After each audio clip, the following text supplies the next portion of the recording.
Welcome back to Australia Mania. It's a wrestling podcast called Australia Mania. I'm your host, Ricky Needs, as always, joined by Michael Thompson. How you doing? I'm doing very well, Rick. That's the way. And David Young, how you going? Good morning, jobbers. Oh, boys. It has been one hell of a week in pro wrestling. We are here to talk everything WrestleMania weekend. NXT, Raw, SmackDown, WrestleMania, of course. I don't know about you guys, but I'm exhausted. It's been a long week. Did you manage to count up the amount of hours of wrestling we managed to watch this week? Well, look, okay. I was actually thinking about this last night. Like, my count has been, I have watched NXT in its entirety twice, the main event 4 times. I've watched WrestleMania nearly all the way through twice. I've watched Daniel Bryan's match at least 3 times. I've watched Rousey, the Rousey match 5 times. I have watched the main event 3 times because I wanted to go back and just check how good it actually was because the crowd wasn't into it, and we'll get into that. But, the amount of hours has been kind of... And then Raw and SmackDown, of course. On top of that, it's been a lot of hours of pro wrestling this weekend. I've loved it. It's been great. But yeah, I don't know. Where do you even start on a podcast like this? NXT. You want to start with NXT? Well, I reckon we got to take this chronologically. Okay. That's the only way. We'll do chronologically, summary, banter, and then we go best and worst of the weekend. All right, because this is the way we used to do it on the podcast. It was very like break it down match by match. No, fuck that. I don't really want to get back into that. We go show by show. So we go NXT, the best bits, and worst. The bits and we worst. loved. Yeah. Then we go WrestleMania, best and worst. Yes. And then the televisions, best and worst. Okay. Before we do, here we go. I need to, because it took me a while to watch NXT TakeOver because I had some internet issues, so I need to blow torch someone really quickly. Are we really going to run this segment? This is a blatant hack. Yeah. Optus, get your shit together. It took me the night after WrestleMania to watch TakeOver. Get your shit together and stop being so bad with the NBN. All right, that's my torture. You don't even cut a promo as good as I can cut a promo. I'm cutting a promo on you now. It's come full circle. Complete hack. Complete waste of a segment. If you want to get someone to cut a fire fucking promo, let me do it, Michael. Hack. I'm so annoyed with that. You're a hack. You're both hacks. All right. I cut the promos. All right, we'll start with NXT. Well, if you want to go with worst, what the fuck? There was nothing bad about the show. I'll tell you what's the worst thing about that fucking show. What? The fact that EC3, baby, didn't go over in that ladder match. No, I love the fact that they gave it to Adam Cole, baby. No, don't just say Adam Cole. Don't just I said Adam Cole, baby. No, don't You just... cut me off before I said baby. No, you got to go, Adam Cole, baby! Can we just put into perspective? I don't want to bloody peek the goddamn mics. Can we also just put into perspective as well how amazing that ladder match was as well? Like nothing, and I mean nothing, can beat that ladder match. So that ladder match was a 6-star You hear classic. Shawn Michaels booked that? Yeah, how good. Shawn booked that. Good on him. Yeah, and apparently it was very like they had a lot of input from the guys in the match. Like they all sat down. They were like, "We want to do these spots." Like obviously Ricochet's gonna be like, "Yeah, I want to jump off everything and do all the flips," which he did a lot of, which was sick. Some of those spots were brutal though. Oh yeah, those drops through the ladders, Death Valley Driver onto the ladder from. Oh, that's crazy. Was it Velveteen Dream on Ricochet? Yeah. That looked like it because the ladder didn't give. The ladder just. You want to talk about ladders not giving? Up. EC3 took every fucking conceivable bump in that entire match. He did turn into a bit of a bump monkey towards the end of that match. Didn't get as much offense in as I thought he would have. No, that's what I'm disappointed. But that's kind of like a little grievance. But like I said, there was nothing bad. There was every match had a moment. Every match was solid from top to bottom. And once again, NXT was like, okay, WrestleMania, what do you got? How can you match us? How can you follow us? Because we know how to do it. We put on a show. Speaking of a ladder match, I really want to, because I watched this on its Twitter page and all that. I need us to at least for 5 or 10 seconds appreciate Mauro Ranallo during that ladder match. This is some of his best bits from that ladder match. Oh, he was... No, EC3, don't tell me! Don't tell me! Mamma mia! Mamma mia! Are you kidding me? Cole trying to sap the strength out of Killian Dane! Wow! I'm going to shoot for a moment. I think he could be a little bit too too over. Yeah. You got to control yourself. I'm No, I love him. He's probably still probably the best. I want to appreciate him right now, just how amazing his calling was over TakeOver. I think. No, through the entirety of TakeOver, yes, agreed. Right, and honestly, he's probably the best. You put him up against Corey Graves in the long term. I think him and Corey Graves could run an honestly JR King combo. Yeah, right? Absolutely. I think that now that JBL's out of the company, Morrow long term should go onto the main roster and travel with the team. Yeah. But like, No. I think WWE also need to give him the right as well on the weekends that he can do stuff for Showtime Boxing, or he can go do stuff for Bellator as well. Yeah. But long term, I'd love to see Morrow and Olo. That's on where. Raw. And then speaking of long term, we'll get to it with Raw, but that's probably in terms of what you just said. That he's not going to want to travel, right? And that's the big thing of why they stiffed Paul Elrig as well on Raw. Ellering. Elrig? What did I say? Ellering. Ellering. Well, that's the reason why they stiffed him on Raw, because the man's not going to travel full time with the. He's all this 64. Yeah, he's not traveling full time with all this man. He's and got that's, kids. Yeah, and that's where the politics comes in. Yeah. And that's where I'm saying, like, yeah, it'd be nice to get more on the main card. Yeah, but he was on the main. He card. was on the main card. And Then he got stiffed. I just don't. He's too much. I'm not saying he's bad. Fucking It right, just he's gets too much too sometimes. much. Yeah, He can call, but like that example there, I don't think that's a good example. Like I think you got to have some kind of restraint in these matches, and the whole match is a high spot. So if the whole match is a high spot, you got to call it averagely. The reason why JR goes over is that he calls good matches averagely, and then when good high spots come about, that's when he goes over. By God. No, he just goes over for everything. But here's the problem, though. You could not fault TakeOver New Orleans. Where could Morrow tone it down a bit and all that? He had no choice but to put. Well, it's the fucking theory of if everything is an 8 out of 10 in the world, then the 8 out of 10 officially becomes the 5 out of 10. It becomes the new average, right? So if the whole TakeOver show is going to be great, he should just put on an average to his ability, average call, and then for the really good spots, he goes over. He went over for the entire card. But you got to be. I'm going to play in Morris thing here. He's a guy that has a lot of emotion in his calling. He does. No, and I'm not disputing it. He does it for Bellator. He does it for Showtime. Like for Morrow in particular, he does not have an off switch, which I absolutely love and all that. And like we've been lacking a commentator with emotion like Morrow Ranolo since we lost JR and the King. Since JR decided, he was fired from calling. We've had to deal with people like Booker T. We've had to deal with Michael Cole. We've had to deal with Tom. No, and obviously you're like, going to compare it to that. I like Booker T. Yeah, I like Booker. I like JBL too to a certain extent. I really don't like Byron Saxton. I don't think he should be there. David Otunga blocked us on Twitter, which is the best thing ever still. But still, like, you're saying that, like, he's over the top, right? And that's great. But in terms of every match he calls where he's over the top, he loses to a certain degree the semblance and like the awesomeness of like when he does call something amazing, right? Because if he's doing that for everything, then it loses that kind of mystique. Yeah, he has one speed. Yeah, and you need to be a bit like I liked him when he first came on the scene when he started on SmackDown because it was something different and it wasn't Byron Saxton and whoever the hell was on the JBL or whatever the fuck it was back then. But yeah, I like him. I think he's good. God damn it, tone down the fucking pop culture references for Christ's sake. That always pissed me off. Yeah, he was going heavy on TakeOver. Did I pull that up? Oh, he was just he knocked out the Marvel one. It's the Avengers. It's the Infinity War. It's Thanos. It's like, no, it's not Thanos, for fuck's sake. It was a bit much for me in spots, but he did a really good job with the main event, Tommaso v Johnny, which I knew he would, but I think it was just like. I mean, he was good in the matches that weren't as over the top. Like, he was really good in the women's match. He was really good in the main event.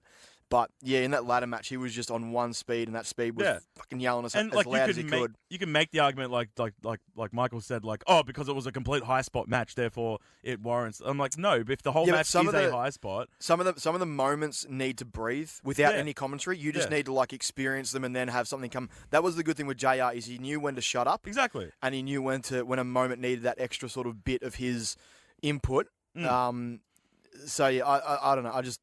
Like, he's a good commentator. I like him. I'm glad he's back with WWE. I'm glad he came back after what happened with him and JBL. But I'm just glad he's on NXT and not on my goddamn television every week. So, all right, let's move on. Come on, we got a lot of shit to cover. Ladder match was sick. I loved it. Yep. Ricochet, best way for him to debut in a big gimmick spot match. The fucking moonsault he pulled off when they were tipping the ladder over was beautiful. And How far do you think Ricochet can go on NXT? champion, easy, I think easy. he will be NXT champion, and then I'm going to talk about EC3 like again. North American or actual the big. No, belt? actual NXT. Big I belt, think big belt. they'll juggle the North American. They'll look at the North American more of a juggling belt, and the NXT will go back to being something that's held for 200 something days. Yeah, I agree with that. Yeah, so I think he'll juggle the North American. They'll get some reigns between him, Adam Cole, and probably even EC3. And Velveteen. Velveteen will get in there. Okay, time and time again. his elbow spot off the top of that ladder. Well, I think Velveteen's close to call. I think he's close to call up Velveteen. I want another year. I want another year for the fans to really understand what his character is, so that when he comes up, there's less chance of Vince fucking with it. Yeah, no, I agree with that. Because I'll put that and I've said this on the podcast before. I can foresee Vince taking one look at that character and not knowing what the fuck. Well, to I do think with that's the same thing that's going to happen with Almas too. Like, we'll Oh touch on yeah, that. I know. We'll touch on that when we knock on SmackDown for a bit. Oh, by the way, I was pretty disappointed, as you guys know as well. I was pretty disappointed with how SmackDown treated the call-ups because only one real call-up happened. So All right, we'll get into that. So? I thought it was anyway. Whatever. No. We're gonna smack in a bit. There's a problem with that, but No, yeah. there's not. Yes, there I is. thought it was perfect. No, I thought it was great. We'll go. Michael, stop pushing the podcast further than it needs to be where it's currently at. All right, All we're right. at NXT, motherfucker. All right. You ain't quite yourself down, son. Remember who won the battle over Mania weekend? Yeah, we know. All right. Next up was women's match. Thought it was solid. Thought it had some really good moments. Shayna's a good moment. Shayna- Wait, hold on. We're not breaking down the card. I know. But Yeah. there's one big moment I want to talk about that really sort of got undersold a little bit by the crowd. Shayna Baszler, kayfabe banging her shoulder back into place on the ring post. What do you mean they got on the side? I I thought- feel like that was put over heavy. I thought the crowd did not really understand. I just think they quite weren't what was really into the happening. match in general. I like that. Which was a shame because it was fucking good. It was a good match. Eclipse to the outside. Jesus Christ. Shayna can So work. good. Like Shayna can work, and I think she Fuck definitely yeah. deserves And that. it was a great send off for Ember Moon. Yeah. Can we just talk about the main event, please? No, not yet. Fucking hell. Okay, so what do we I think just wanna talk of about it. Ember Moon passing out and sort of being unable to continue? Was that a perfect way for Shayna Baszler to pass over the belt? Yeah, Perfect. She still looks strong. She looks courageous for passing out instead of tapping. Yeah. Now, And, this yeah. next match I want to talk about. Now, I was a big fan. I was shocked when I saw this, but I actually liked it after watching it again.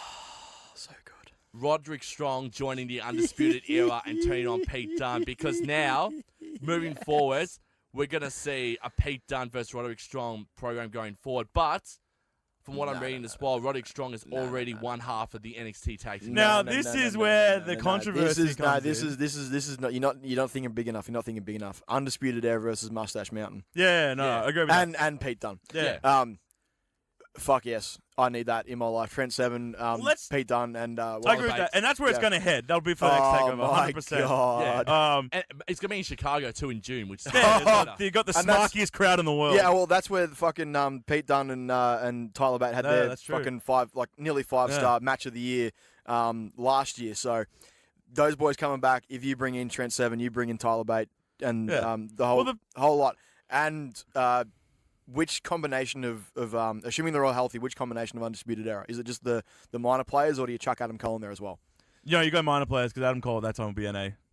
He'll still be NA champ. Yeah, that's a good point. No, I think the thing I immediately thought with that match and with the Roderick Strong turn, and it's a good bit because it's a good piece of semantics, is since the turn he's joined Undisputed Era, one, does Freebird rule apply? Because It does. Freebird Yes, it does. rule generally only applies to teams of 3, not 4. So once it hits 3, Spirit Squad in 2006 did the Freebird rule where all 5 members. Of the so Spirit Squad. they're the rare, no other one, because it's specified that the Freebird rule is for 3.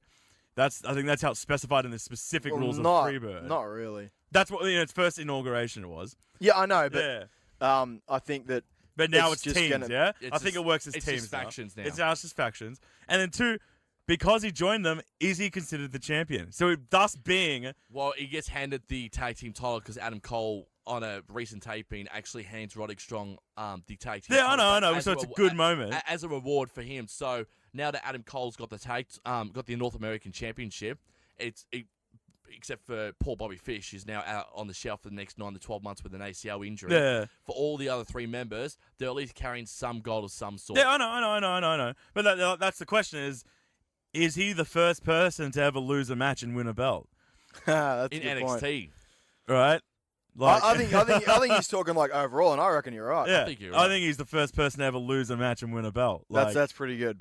yeah. What That a is pretty reward! good. What a reward for Yeah. your hard efforts of turning on Pete Dunne as well. And can I just say, Adam Cole MVP, Baby! MVP. That him We like can't say Adam Cole now without the fucking yeah, I know. suffix of it, I guys, know, all right? For Christ's sake.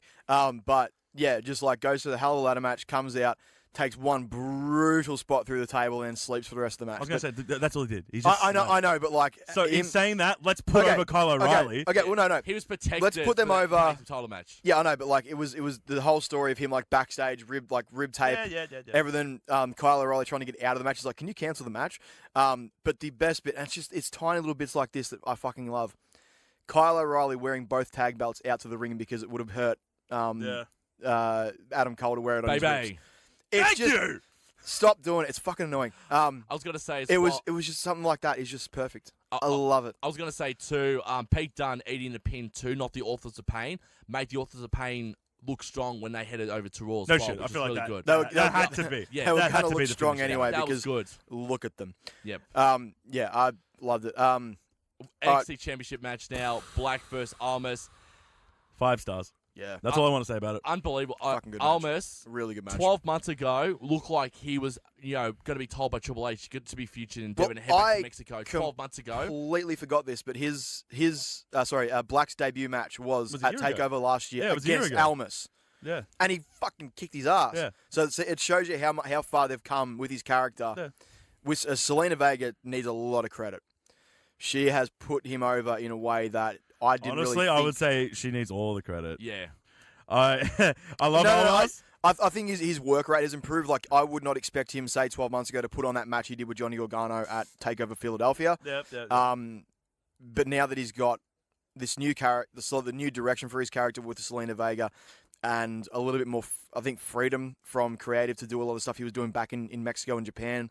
Because you got to remember, this guy fucking created Los Ingobernables. Fuck, I can't speak. In Good the moment. Triple It's H okay. promotion. Don't worry about it. Don't worry he about was it. one of the founding members of that faction that now is LIJ over in Japan, headed up by Naito, and he's fucking fantastic.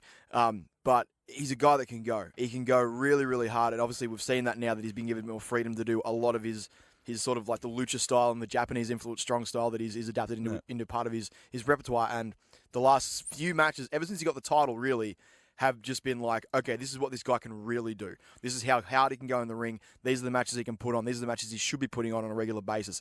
And he's been killing it. And yeah, Zelina Vega deserves a lot of credit character-wise for putting him over. But in the ring, he has stepped up in the last 12 months in a way that his improvement has gone from being basically a jobber to an incoming guy 12 months ago to having a fucking 5-star classic with that same guy. Winning the NXT Championship.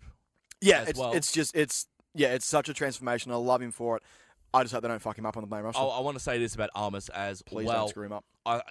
Please don't screw him up. But if you see what he did when he debuted in NXT, he did not get over as a face. No. And, like, people No one did- ever. Yeah, People there's no did way. not like people. Stupid fucking fedora. And like he's been fed to like people like No Way Jose, who's going to get lost in the main roster, unfortunately for him. Oh. But for Almas to turn heel and to have the character change and to have Selena Vega on his side, I could see now WWE wanting to push him as the main guy in the Mexican market. They want to market someone in the Latino market.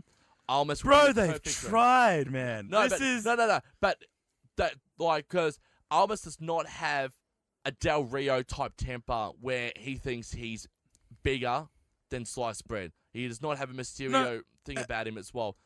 And at the end of good that you brought up Mysterio. He's not going to be bigger than Mysterio either. And Mysterio was an example of someone that just wasn't able to carry that company. Like, I love Mysterio. I love him. I'm the biggest Mysterio mark. But I'm not looking at Almas is- Mysterio I going. think- I think Almas is like the guy now. Like he's the right type. He's not 5'3". Okay, he'd be the right type to be like market towards him, but not to give the strap. He's the guy that I think of all Mexican stars in the past 10 years, if they do it right, could be the next Eddie.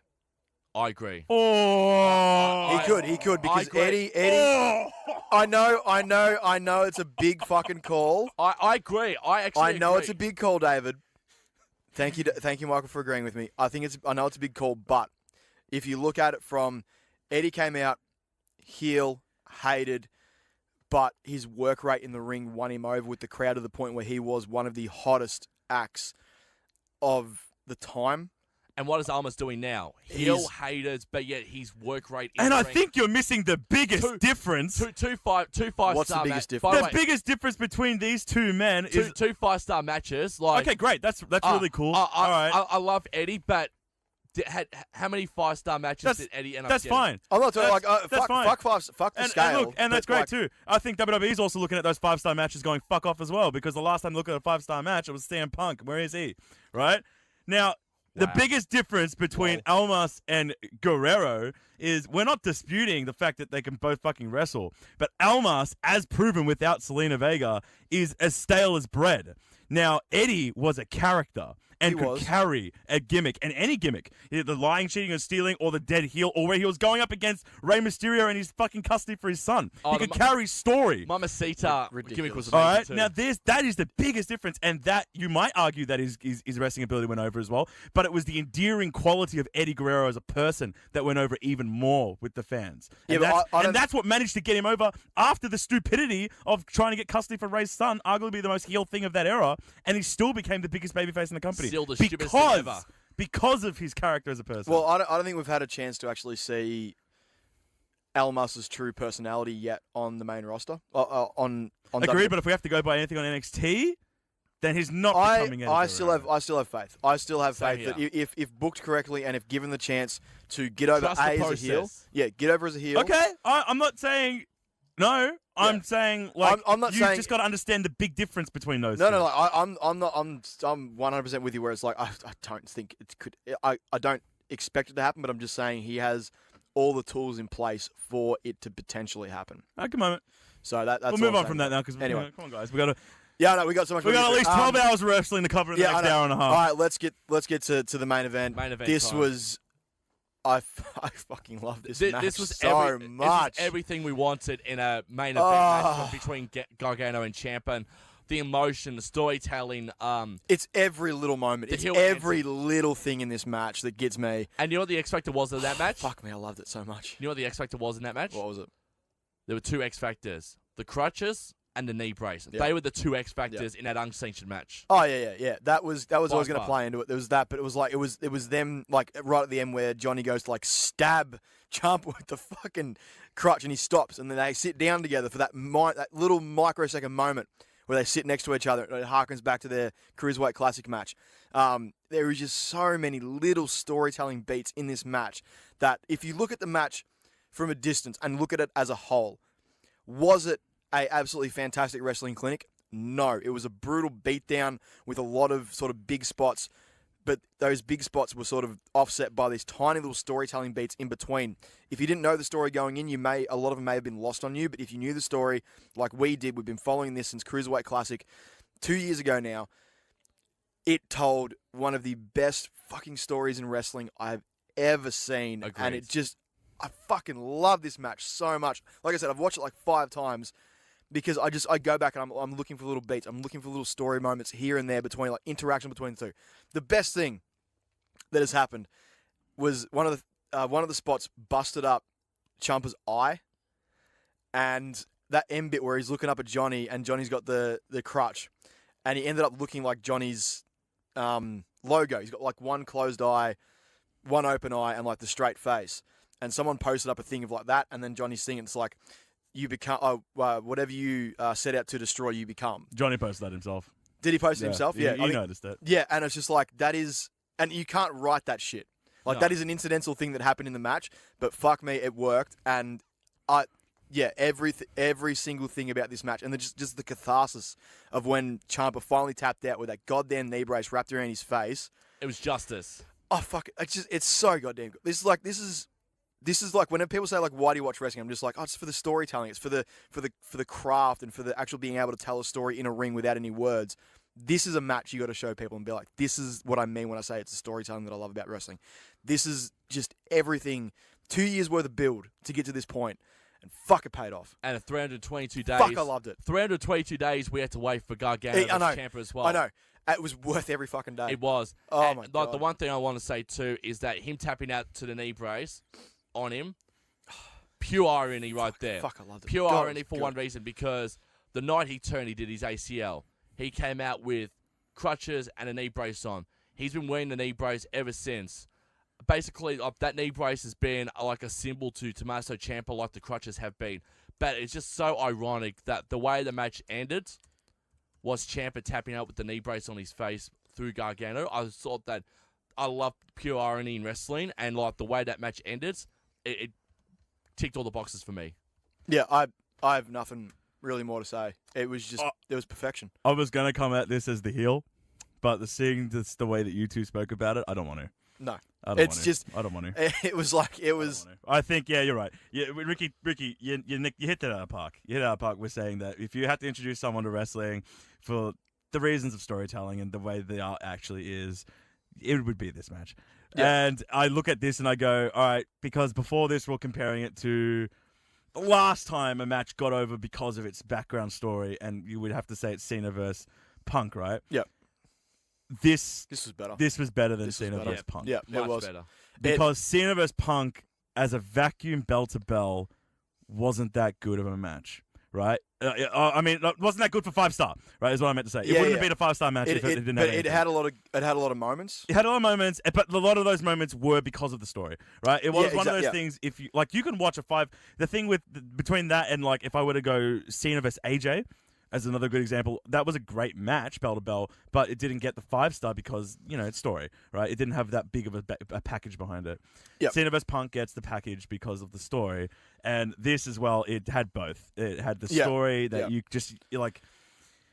can't deny it. Like the bump on the outside of the bare concrete, though. Yeah. Oh, I mean, look, he sheltered that bump, but do you blame him? I know. Do you blame him? I know. It's a fucking concrete. Still fucking sounded rough, Still though. fucking concrete. That thwack of just like bare skin on concrete, like that. Yeah. Oh. You hit it out of the park. That's like I can't come at this one from a heel. No, it was one of those matches that no matter who you are on either side of heel versus face, you watch that match in awe. You shut the fuck up. Yep. Because when Ciampa came out, you got the boos that shat the building down. No music. No just music. Comes out as a heel. Chanting "fuck you, Ciampa." It was booked Yep. to perfection from literally the moment Ciampa stepped out into that ring. Yep. And like from that point on, you knew that's where you started counting the match what it was. You didn't count it from bell to bell. You counted it as soon as Ciampa stepped out to no music, and you go from this point on. This is where the match. The symmetry was high in this match, and I loved it. It's just even like the DIY bits where they both hit their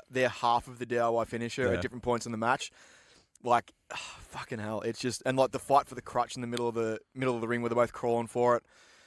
There's so many moments. The only thing, and it's slight. No, it's not even bad. No, it's not even bad. It's not even bad. Yeah. Bullshit. Would you have looked at the match and gone, "There's no way that Gargano loses"? I think if the intention was for him to come up to the main roster and then for them to push Ciampa as the next guy for the belt once that Black won it, that's the only way. I'll give you that. But I'm still looking at that match going, I don't see in any possible way that. But this is the beautiful thing with wrestling. I could be very much wrong. Well, but I was looking at the match going, with every spot, with every near fall, I'm getting a little bit worked, but I know that Gargano is going to win. Yeah, I still have my doubts, especially like right as the match started. I was kind of just like, oh, what if? Yeah. I said that too. I was like, based on what we saw. And I said it too, but I'm still having that in my mind going, look, in reality. Oh yeah.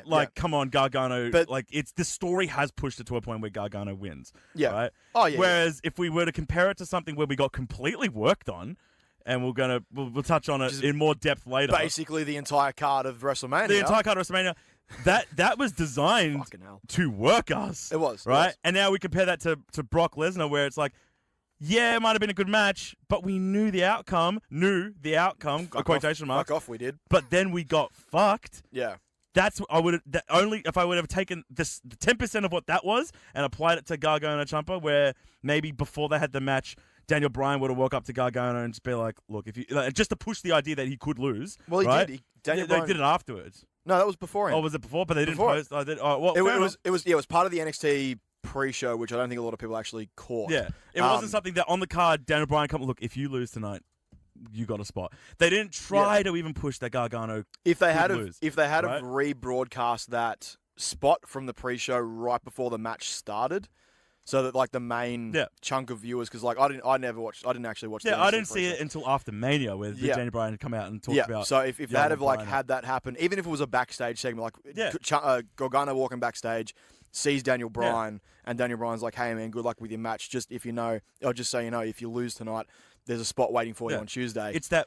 That would have been like the thing that like put doubt in everyone's Yeah, that mind. would have been. See, that's what I'm saying. It's tiny, but it's that little minutia nuance to that story that would have made that match over 5 stars. I would have given like that, just that little bit, and it would have taken 5 seconds on camera to have Daniel Bryan shake Gargano's hand, be like, "Good luck, but if you lose, you're with me." Just that little bit would have created enough suspension of disbelief in that match for us to go, "Yo, we actually don't know which way this match can go." Yep. And that's all it needed. Like there was part of that match towards the end where I thought, when I was sitting in the middle of the ring, I'm like, "Oh, is Johnny like?" You got disbelief there, and I'll give you that. I got disbelief there because when they sat in the middle of the ring together, I thought, "Oh fuck, Ciampa's gonna do something, and he's gonna beat Gargano, and Johnny knew he would. Yeah, He knew he would. He knew he would, so he baited it. The psychology was- is beautiful there, but it doesn't change the fact that like I still look back and I go, even tiny bit, Gargano was never going to lose the match. No. Like at the end of the day, I wasn't shook by the finish. Great match for 99% of it, but the last 1%, I'm a bit 50-50 on. That's right. That's what I'm saying. Like, That's fine. WrestleMania. Yeah, speaking of getting worked by every fucking match on the card, god damn it. All right, can we not talk about the fact that Michael won, because he's just been on social media for the entire fucking week putting it over anyway. Yeah, so okay. if you actually follow Michael, you know. So officially just say it, Michael, you won predictions. Good. Okay, That's it. That's it. We're not going to give you 50 minutes where you want to talk about why you won. All right, But This was Can we start with the pre-show because I don't want to. no, come on. Fuck There off. was nothing. There was nothing. Aside on the from Fan Cena getting a good amount of television time, Fan Cena is the greatest. Fan fucking Cena thing. might be the greatest gimmick in wrestling. Oh my god, it was so good. His reactions and shit to matches were great. Him in the crowd was fucking awesome. My favorite part of the pre-show was Fan Cena by a fucking long stretch, because nothing about the pre-show really struck out to me. Unfortunately, the Cruiserweight match didn't get, I think, the time or... Okay, I'll say the time, because you felt it was building. You felt like they had one more gear to get up to for some false finishes and some really cool spots, and it just didn't get there, which sucked because it had to get replaced by, I don't know, Renee Young and Booker T talking shit. I don't fucking know. Looking real jack, baby. Quack. I don't Looking care. real jack, baby. Yeah. So that, and then the 2 battle royals were what they were. I was going to say, fine. we were expecting Bray Wyatt to come out and help Matt Hardy win the I wasn't. Battle Royale. Look, I don't want to talk about the Andre Giant one. I don't really. I don't know what the fuck I was thinking last week. Well, man. dude, like that's the worst part. Like I forgot because they all start in the ring. So when the fucking match, because like Killian Dane as a surprise entrant, because they did this a couple of years ago when like they had the majority of people in the ring, and then any major stars they actually gave an entrance to. Yeah. The match goes to the shot of the ring full, and then the bell rings. I'm just like, where's like the big, sort of. It was mishandled, the pre-show, but look, Yeah, there's no point touching on the pre-show. And I'm looking through the thing. I'm just like, where's Killian Dane? Oh, he's not there. Oh fuck, I'm screwed. So yeah, that I could give a fuck. But yeah, even like I guess the women's one was not for what it was. had the cool little swerve at the end. Yeah, the cool little swerve of Naomi wasn't actually eliminated. But aside from that, but how many times have they used that in a battle royale? A lot. Yeah. Too many. Remember Santino Morella almost winning the 2011 Royal Rumble? Yeah. Honestly, I would have popped for that. Yeah. I was on board for it. But as soon I'm not gonna lie to you, I had that suspension of disbelief where I go, are they gonna strap the Rumble win on Santino right now? Are they gonna strap this Rumble win? Are they gonna give him the Rumble rub would right have now? loved that. Imagine Edge versus Santino Morella at WrestleMania 27. Edge could pull. God. Edge could pull him up to like a 4-star match, I reckon. Yeah. Anyway, so fuck that. That match should be 4 stars solely on story. All right, so we're about to discuss the main card. This is gonna be the main chunk of our discussion. Rollins, Miz. Do we no, really want it's to go? too many. This? So we just go best and. Okay, so It's too many. okay, first Overall card. We'll go. first match on the card was the best pure wrestling match of the night. Good thing you said pure wrestling. I Yeah. like that. The Okay. best pure wrestling match of the night. Because IC title match, 2 absolute stunning performers, and the Miz. Okay. Okay. Okay, no, you cannot argue that the Miz has 2 great performers and Seth Rollins, for starters, all right? Oh, what the fuck? He's still salty, so I'm going to turn him off. No, don't turn him off. Okay. Turn me off, I go. Don't turn him off. He's turned me No, off, okay. hasn't he? No, you're still you're on. I can still hear. You can not tell me the Miz has the same work rate as Seth and No, I'm Finn. taking the piss. No, I was gonna say. but don't stiff me. No, Miz, don't Miz, say 2 great. Miz no, is it's Miz is the 3 okay, you know what? Actually, Miz is the moments guy. hold on. He hits the big moments. He hits the cool spots. and he does the storytelling beats better than anybody. There we go. I'm just going to say that. You want to stiff Miz, say two of the best performers, and Miz? You might be talking from the in-ring, but WWE is a performance. But that's why I said it encompasses best story. Pure wrestling match of the night. Because it's two of the best pure wrestlers and the guy that made the entertainment. But I would argue... Can I be honest? I'm going to be honest here, and this is going to rattle your feathers a bit.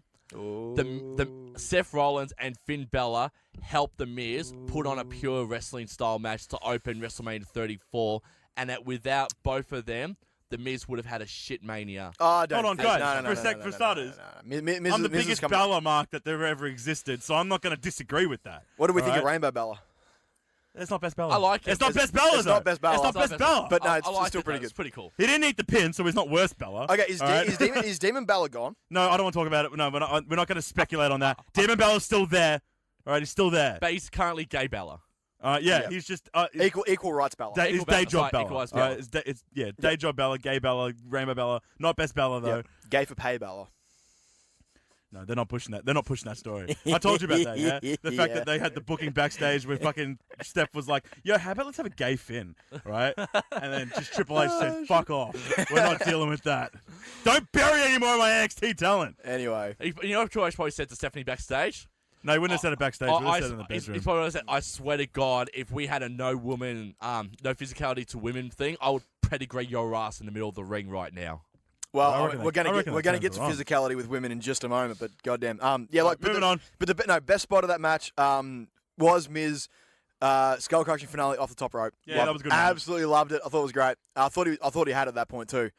Anyway, of course you did. You had him fucking. The shock happened in the second match. Oscar, what happened? No, streak's gone. Streak's gone. I can't believe it. That's one of those matches. In hindsight, now that we're talking about our predictions from last week, we should have known. We should have known. Yeah. We kind of should have really thought about it for a minute more. Okay, like, so you if boys Asuka had to lose, who would it be against? It would be Charlotte at Mania. It would be Charlotte at Mania again. And then when you really think about it some more, it's New Orleans. 4 years ago, Taker lost the streak in the same building. Yeah, I know. Like, it's the streak-ending building. It is. Like, we should have really thought about it for a minute more. And then what happened the couple of nights later on SmackDown makes perfect sense. And here's my theory, and I don't know if it's confirmed, but the reason, not just because they wanted to end Asuka's streak, but the reason they gave it to Charlotte is obviously to push for Rousey Charlotte down the line and save it for... Yeah. Actually, do you want to know what I've heard? And I was going to put this in my new segment later on in the podcast, but I'll do it now. Oh, yeah, new segment. What they're going to do is Rousey and Charlotte apparently going to fight off for the SmackDown Live Women's Championship at WrestleMania 35. In the main event, yeah. In the main event. Yeah. Wait, Rousey's going to SmackDown? No, I think there will be... Or is she going to win the Rumble? I'm thinking Rumble. And then what's going to happen is Rousey and Charlotte are going to close Mania 35 at MetLife Stadium. I think it won't be the SmackDown one. I say Charlotte wins next Rumble. Rousey goes in as Raw champion. Which is good though for one reason, because Roman Reigns won't have to show his face in the last match of the night. Hold on, we'll talk about Roman a little bit later, and I really want to work on that, all right? Yeah.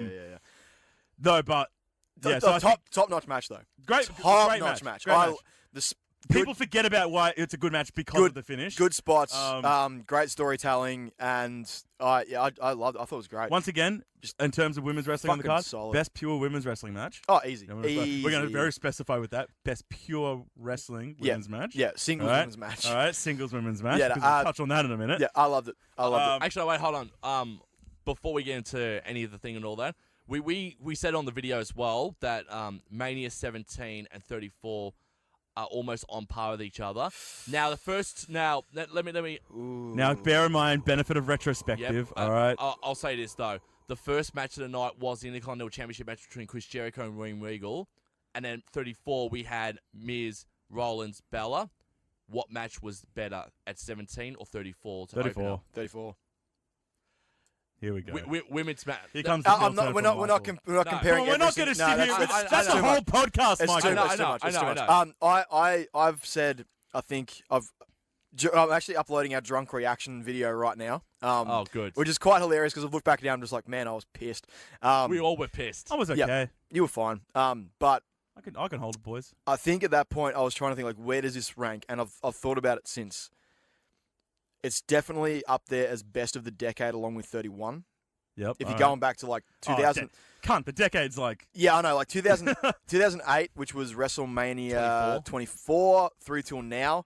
there's been big moments, big matches, but not a standout bell-to-bell Mania except for maybe 31. Can I also say that 34 also... Hold on, can we talk about this at the end? It's something where we summarize what 34 was. I'm sorry, it was like the natural conversation flowed that way, but fuck you then. All right, cool. I was going to say really quickly. And then somehow semantic it back into how we're talking about the card? Yeah. It should be something we discuss at the end when we go best.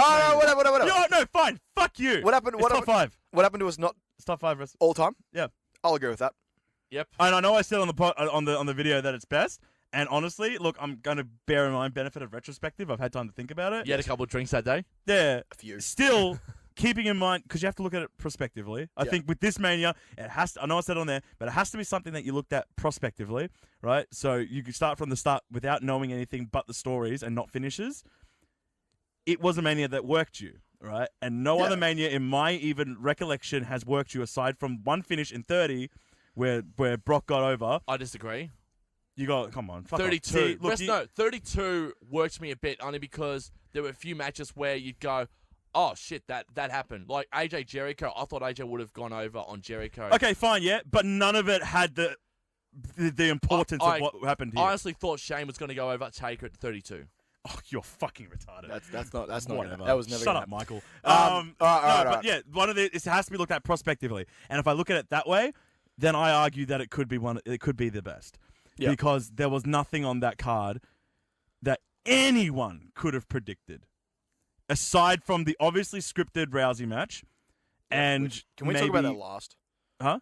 Can we talk about that last? Yeah, I'm just saying, aside from that match, where it was really obvious who was going to win, yes, nothing else on that card could have been predicted aside from maybe the US. Well, I mean, yeah, like we tried to predict, and we thought we were pretty Can we spot actually on. skip the US title match because that was shit? We'll skip the US and TBH. I want to skip the SmackDown tag title. Yeah, same The here. Bludgeon Brothers won. All right, look, and the women and the Raw Women's. Raw Women. It was much. I'm pissed off. I'm pissed good- off, but not pissed off I was going to say... because retrospectively, Carmella winning the SmackDown belt is better. Yeah, but I still would have loved to see it at Mania. To be fair, I want to say this though. I want to move straight to this match just really quickly because it's just a feel-good moment of Mania. Well, perfect segue. So we'll How start good from is there. Nicholas Strowman? 10 years old. so good. The youngest champion in history. By 9 years, beats Rene Dupree. Everyone. Yes, Yeah. he does. Fun stat for you guys. One of the funniest bits of Raw the next night was them relinquishing the belts and Braun just like, he's got scheduling conflicts. He's got to finish the 4th grade. I'm like, that's fucking funny. When he's done with school, we're going to go after those tag team belts and someone's going to get these hands! Yeah, I thought after all the speculation of who it was and like who potentially could be coming out, who's going to return, who's going to debut, there was no better way to do it. There was no better way. There was no better way. It was fucking... Shut the marks up by guessing and then Yeah. give you a 10-year-old kid. Who was... And you're not going to dispute it. Yeah, who was the son of the referee in the match. Yeah, son of the referee in the John match. Cones. John Cones' kid. And So you know- Nicholas Cones, guys, all right? It's not Nicholas Strowman. and that's No, why he's Nicholas Strowman. And there's a reason why they did it as well, because Braun and John, apparently they travel a lot on the road together, Thanks, and Mark. they're best friends. Also for the fact as well that John took a very nasty bump when the ring imploded between Big Show and Braun Strowman last year as well on Raw. So Braun wanted to repay the favor and reward John for being as tough as he was in that match and a few other matches he's done refereeing Braun Strowman's God matches fucking big. as a reward going, hey, I want to give your son a feel-good WrestleMania moment as a 10-year-old, as a wrestling fan. I'm going to pick him out of the crowd, and we're going to win the tag team titles just to give him a bit of credibility. Just, God fucking forbid that referees take bumps every now and then, yeah? Just sus for a second. When he was walking through the crowd, he walked straight past No Way Jose. Yeah. He did. And I think Trent Seven was there as well. Trent, Yeah. Sasha was in the crowd too. Yeah. At certain points. I was like, you just walked past No Way Jose. What the fuck are you doing? Oh no, man? that was a good moment. Oh, That was I fun. know. I wonder if there was a plan like for like the marks out, like the NXT marks, just like, why aren't you picking No Way Jose? He's right there. Pick him. Pick him. And that's why they did so. That's why they did so well It was to great. get people in suspense as well, because they thought, oh, he's going to Just pick 7. He's just going to pick chuck, No Way Jose. chuck a couple like just through the get audience. the crowd a little bit. It was good, but yeah, like just, it was. just to put the crowd off a bit. I thought that was really good. I thought it was Talking about great. putting the crowd off a bit, mate. I thought it was perfect because in it was, that match, Dave. it was exactly what it So needed the whole to be. card put me off. Fuck. Yeah, I know. All right, WWE Championship match. All right, one of those. All right, look. I've said it before. I think the moment, it obviously can't speak for the entire match. No. Right? So we can't give that we can't give a pass to the match because of the moment. The match sucked. Okay, I've watched it again since, It didn't suck. It was all right. It was. Oh, look, I'm obviously Okay. looking at it from the perspective that this is AJ and Shinsuke. I know, Where if you- last week, if you listened, we said this would be match of the night, Match of the weekend. right? Like, we And looked at, and in it was all- arguably worst match on the card. No. You went too far there. No. I was gonna say, to be fair, We just put too much high. We put too high expectations on it. like Dave, I was gonna say, none of us expected the ladder match in NXT to go for 50 minutes. None of us Did it go expected for it. 50 When minutes? the fuck did we start talking about the ladder match from NXT? It almost went for about 40-something minutes from what I read up as well. Shit. No one expected the ladder match to go for almost the first hour of NXT Takeover. No one expected that. What the fuck? What? It's a weird segue. An hour ago we started talking about I know. NXT. And what? That was your point? You just went for 50 minutes? No, because you said we were expecting the match to go for as long as possible. Okay, and that's an example of And I that's- wasn't and- expecting it, but but I I'll- didn't notice it because it was so great. Yeah, but I was I don't segging. care. No, but I was segging into the ladder match, which went for a very, very long time, which is why Do you we want to said talk match about of the ladder weekend. match again? No. I do. We could have. Do you just want to forget about No, the rest of no, the main okay. card and talk about the ladder match? Just because EC3 was in it, just because he escaped the doldrums that is TNA. And because your Um, 1% thing is on your Tinder bio. Yeah, it was You pretty- boys see that? How fucking Yeah. good is that? Yeah, no. Good. Huh? It's the most basic. bitch I am the top 1%. You're the basic bitch. You're basic bitch at Tinder. You are. I love your basic bitch profile. It's fucking. Yeah. Thank you! Basic The bitch. best bit is just like the wanderlust with the fucking like world Can I read emoji. it out on it? I want to read it out All on right, get it up in a sec. Alright. But yeah, okay. WWE Championship match. We put so much expectation in this match, and it just did not live up. It's still a Not good even match. slightly. It's still a good Not match. even slightly. No, This is what I'm no, saying. it's still a Maybe good if match. it didn't live up by a little bit, fine. It's But- still a good match in a bubble, but Oh my god. oh damn. Well, we're not playing Tinder on air.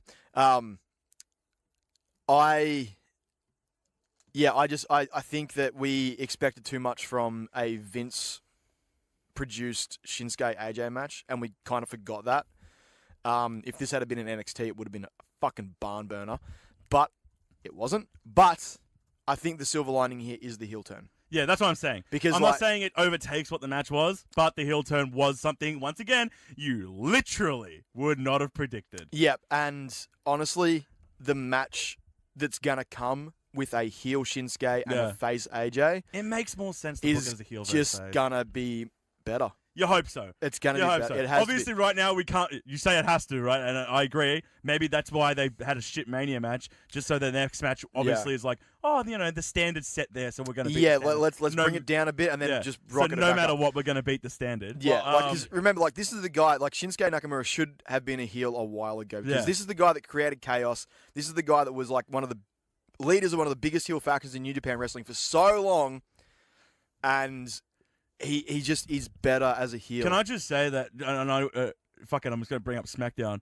please? The heel turn and then the preceding moments he had on SmackDown, beat down. Yeah. beatdown. Oh, I'm just going Mwah. to straight up call it. I'm just straight up. Put me on record.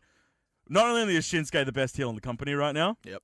it could be the best heel of this of all a very, right. very Can long I time. just talk about the best thing on SmackDown? And it made me laugh out loud because it was that fucking hilarious. Renee Young asking him questions, and he's just like, does the really phony apology. Yeah, and no, then, no. and then she asked him again. He's like, sorry, no speak English. And I'm just like, oh my god, heel Shinsuke is the best fucking Heel thing. Shinsuke is what we need. Oh my god, it's, and it's so ruthless. He's not just a heel for the sake of being a foreigner, too. he's- Like, that's the best part. He Yeah. played the foreign gimmick, but he wasn't like, I'm a foreign heel. No. Right? No. He came out there and beat AJ again. good. And fucking he Kinshasa Daniel Bryan in the back of the head.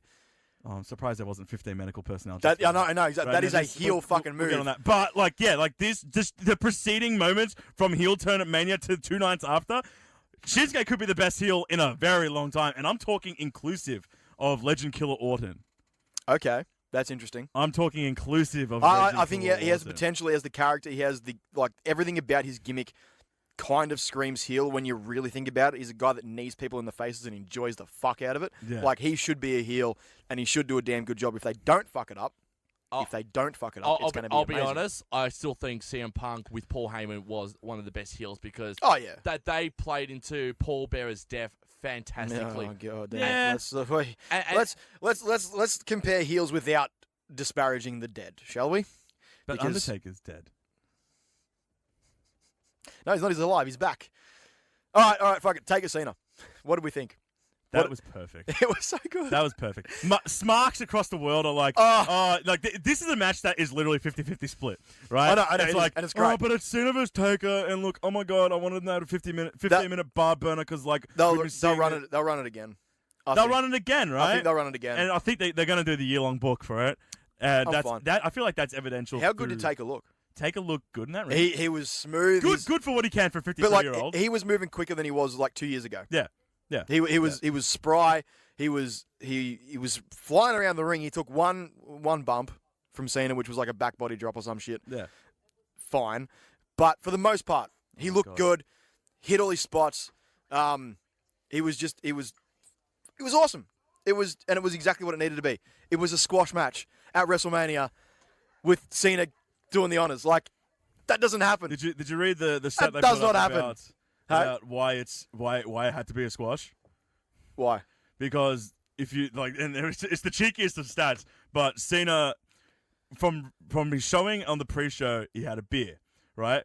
And they worked out the average male of Cena's size, how much beer he can consume, and then how much an average American can drink in a period of time at a sporting event. Yep. They worked it out. They'd usually go a beer every 5 minutes. This is some maths right here. Right, and at 5 minutes per beer, at 180 minutes between the first showing and Cena showing up, he had excess of like however many beers, and they worked out that by these stats, Cena should have had blood alcohol content of 0.07.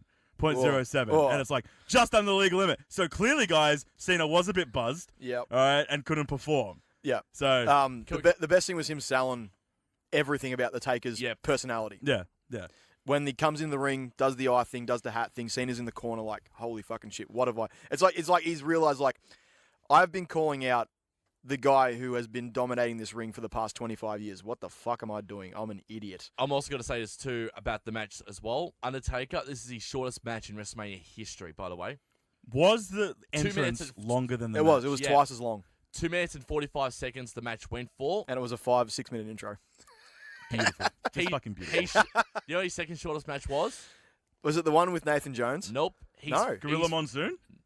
He never faced Gorilla Monsoon at WrestleMania. I thought he did. That was Johnny Gonzalez. Oh, Johnny Gonzalez. Nah. So he's basically his first match Mark Henry. at WrestleMania in 1991 was 4 minutes 20 against Jimmy Snuka. Oh, against Superfly, yeah. He's eclipsed that by being shorter with John Cena. think about that. I think it was absolutely... Because, like, there was so much build-up and so much, like, you know... This is the dream match. This is the match we've never had at WrestleMania. This is the match we want at WrestleMania. And it was like, nah, fuck you. You think you want it, but you don't. You don't want to see 50-whatever-year-old Taker stretched out for it. Because that's exactly what we got last year. Last year we got a 15-minute Taker match against Roman Reigns, and it sucked. There's no objective way to look at it. It fucking sucked. It did. Taker looked like shit. Roman can't carry a match to save his fucking life, obviously. And... We'll talk about that later. Not a match of that scale. No. Okay, not a match that scale, but don't. All right, look, I know I'm not the biggest Roman Reigns advocate in the world. He's not a ring general yet. We'll talk about that. He's not, and so that's like it. But Cena is, and you could potentially have a 15-minute match decently with Taker. My one final point on Taker is I think this is probably his best match since the match against Bray Wyatt at 31. I thought 31 was actually pretty solid for Undertaker. Are you fucking serious? I'll go back to 29 against Punk. It's probably his last really good match. No, but I would give... Yeah, actually, you're right. From bell to bell, yeah, all right. Yeah, I'll agree with you there. Well, look, I want to say Brock Taker. No, but you're right. You go back and watch that after he gets concussed, which is about 5 minutes into the match. It's downhill. It's downhill. Yeah, no, you're right. And like the Bray match was fine, but both of them were injured going into the match. Yeah. And then the match against Shane was just spot fest. And then last year was sloppy, fucking garbage. Sloppy. Yeah, it was. That match against Punk wrestling. should have main evented. And everyone said that in and that's hindsight. why Punk left the building. Yeah, in hindsight, it should have main evented. It should have main evented because it had a really good story, but any card where you've got fucking Rock and Cena, it's not going to main event, unfortunately.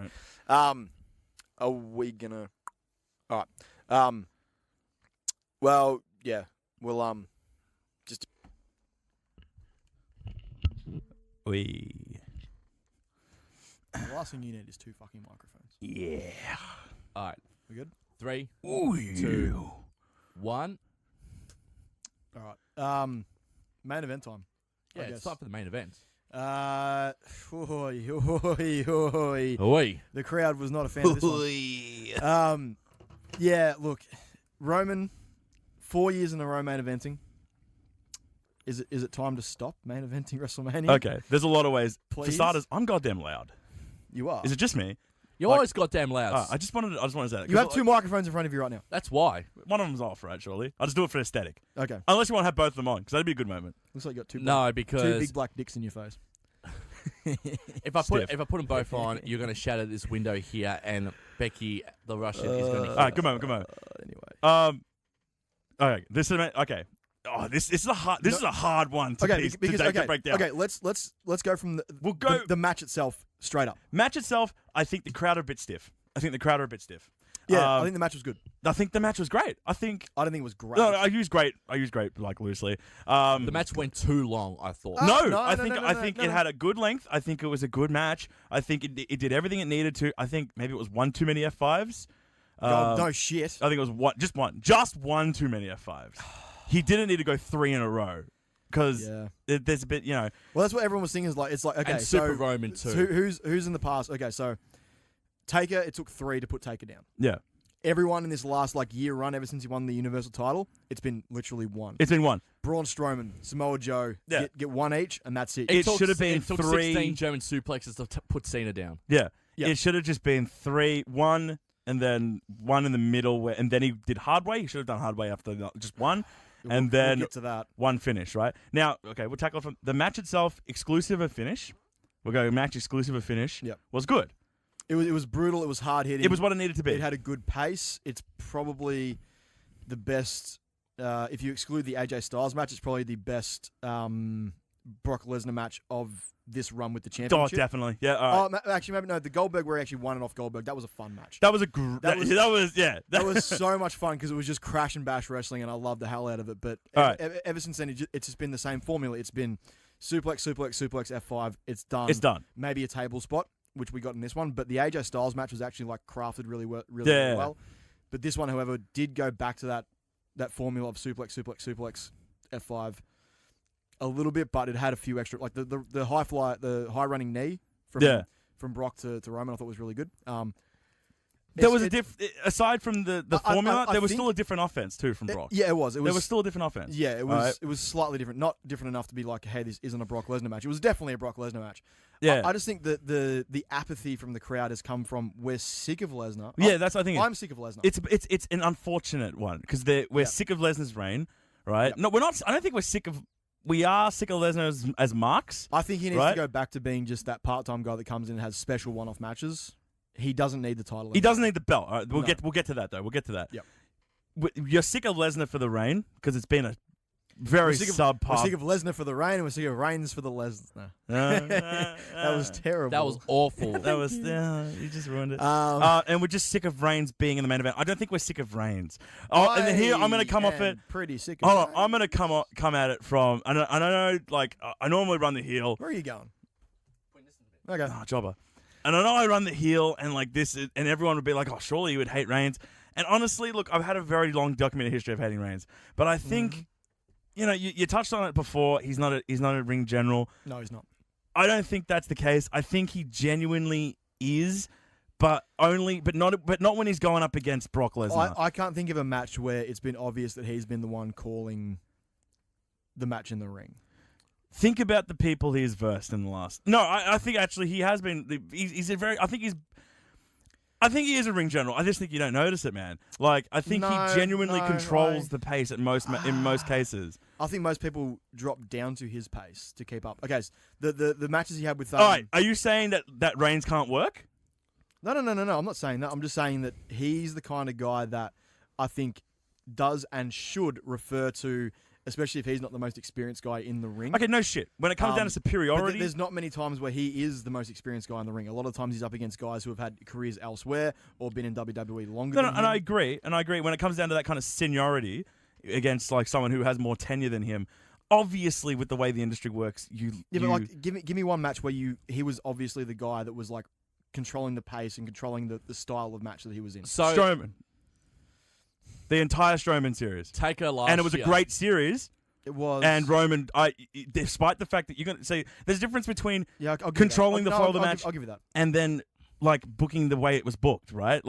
Obviously, Reigns didn't look too strong against Strowman, but that's the way it was controlled, and Reigns would have booked it, would have called it that way, and he would have been able to, one, sell the offense from Strowman to make Strowman look good, and then two, go at Strowman's pace. So Reigns' pace would be faster than Strowman's, so therefore Reigns' would. But I'm going to be with Ricky here. And last year's match against Taker, Reigns was the one who was the general in that match. Well, it did seem like it. And he might have been the general match, but it's Taker. Yeah. Like, come on. Like, it's you're not. He was 52. Yeah. All right, come on. Like, it's not a knock against Reigns. And we can't knock Reigns in terms of the finishes either, because that's not Reigns booking these matches. It isn't. No, it isn't. Right? But it still comes down to how you take that booking and how you... I think he does the best. Like, this is really random for me, but I'm trying to take the advocate for Roman Reigns. I know he takes the booking, Paul Heyman. the worst. Like, where he knows. Surely he damn well knows that everyone hates it when the way he wins, right? But he has to do it in that kind of way, and I think he's doing it the best case scenario in that kind of way, where he's not where he's booked in a match where he's squashing. He's still coming at it from a very. I'm not going to, like a Brock Lesnar squash, where it's just a very obvious squash. Brock Lesnar doesn't look like he's exerting any effort whatsoever. Yeah. He doesn't care about the match. And Roman cares about the matches that he's in. And he still manages to be purple as a fucking beet. Yeah, but Roman cares about the matches that he's in, where it's evident that he's a squash, right? I'll mention this as well. There was news on this match as well that apparently Lesnar had agreed to terms on a new WWE contract. Well, we'll get into that now. Now we'll talk about the finish. Yeah. The match was good, exclusive of finish. Finish? I'll ask the question All right, first. can we just talk about Hardway for a sec? Can I you go first. I'll ask the question. So, when Lesnar won the match, did we immediately think in our minds, fuck, he's re-signed? Well, obviously, that's the only thing. Shit. As a smart, the first thing you're going for is, well, fuck, he's re-signed. Yeah. Then they immediately announced battle at the Greatest Royal Rumble. It's going to be a rematch. And now at that point, you're immediately going, he's going to drop the title. He's going to drop the title because apparently in the match, Vince called an audible. Okay, this is Meltzer actually came out and clarified on the Tuesday Wrestling Observer Radio show that the finish to the match was reworked in the week leading up to WrestleMania. Yeah. But no one backstage knew about it. No. So the finish was always going to be, but I think that the audible that I heard was that Vince audibled and said straight up, Roman's not over. Yeah. Like just something like, it's just Roman's not over. But I think was more for all the bookers and the managers in Gorilla who didn't know what was going to happen. Yeah. I think the finish to the match had been worked out in the weeks, maybe like Wednesday, Thursday before Mania. But apparently the bookers who originally booked the match didn't know. None of the producers knew. Yeah. Like the ref didn't even know. The ref was just told just count to 3. Yeah, exactly. Ref didn't even know. Similar to the Undertaker Brock Lesnar match. And here now the finish, right? And at the end of this, I would like to talk about the match, what it meant, right, as a whole, right? So we done. The match was good from bell to bell exclusive. The finish shocked the goddamn world for a Smarks perspective. It did. Right? Yeah. For kayfabe, come on, it's Brock Lesnar. Yeah. But for a Smark perspective, it shocked the goddamn world. I don't even think it was like a smart thing. Like anyone that pays any attention to the news would have seen in the week leading up Dana White at the That's still a technical smart, like Mark perspective. Even while Culture came out on Monday and Tuesday, and they said in their videos too and all that, come on, 12 months ago, it was Reigns was leading up to win the Universal Championship against Brock Lesnar. And this is what I'm saying. The week prior to when we did the show, we all literally said, guys, we're not actually too keen on the main event because, come on, it's been a year, we know the end. Yeah. Everyone was so confident. We knew the end. We knew it. And then Dana got on the books and was like, he's doing this, and this. Yep. Showed up at the show, like you're just going, but at that point we should have been like, Dana's at the show. I'm also going to... But that was 100% for Rousey. Yeah, 100%. Oh, yeah, look. I'm also going to add to what Dave Meltzer said on the Wrestling Observer as well, in that bit of news too, that Reigns only found out about Lesnar re-signing with WWE on the day of WrestleMania. So Reigns was kept in the dark as well. Yep. After, but he still knew the finish going in the match. You're not going to keep the wrestlers, aside from Bret Hart, out of the finish of the match. I know. Wow. But wounds still run deep, do they, mate? Huh? The wounds still run too deep for you, do they? Oh, no, I really couldn't give a shit about the Ultra Screwjob. Fuck Bret. Fuck Bret Hart. All right, Bret screwed Bret.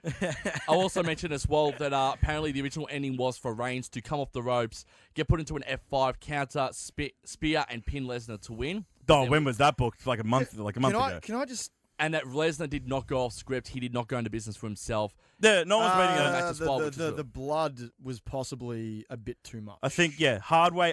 But Hardway would have to have been discussed because Reigns did sell it. No, he did, but Right? like, And he sold it to a point where you knew he was getting hard-weighed. He knew he was getting hard-weighed. Was it- Maybe Vince didn't know he was was going it to get hard-weighed. 100% necessary? Well, for Reigns and Yes. Lesnar, yes. Yes. I agree with you I- on this one. Yes. And also because... Like I the- said, match exclusive the of finish. visual of Reigns like covered in blood. I think it needed it, man. It was I think it a needed very striking visual. Because remember, And remember 31, Reigns told Lesnar before the match, hit me as hard as you want, I want to bleed. Yeah, And, like, but and that, Brock that, said the that same match, thing to Reigns too. that match benefited from enough blood. Like, it wasn't like Lesnar got hit. Like, whether he hard weighed on the fucking ring post or whether he bladed when he went down is up for debate. No one still knows actually what happened. He got cut on the cheek early in the match because Reigns hit him, and that was hard way. And then Reigns got his mouth busted open, I think, as well.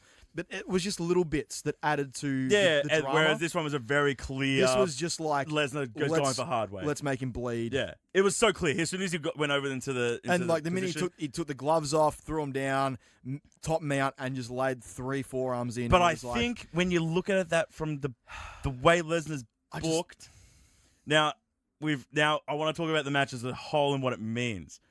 Now, go for it. excluding the repercussions that we now know. Oh well, I'm gonna say with no absolute certainty that Lesnar's gonna drop at Greatest Rumble. So Lesnar retaining, Probably is. all right, and what it means for us is our reaction, where we were genuinely shocked. We all got worked. Everyone got worked, right? We were on Everyone the couch. got worked. We were on the couch and we all just like fucking lost our minds. And it made me immediately think. Leading up to this, we've been stiffing Lesnar for the past couple of months saying, look, it's getting boring. He's got to drop the belt to Reigns. We're going to have to accept that he's dropping the belt to Reigns. I'm now of the volition that based on that and based on just the emotion and the way we got worked, Lesnar is still, in this industry, the best thing.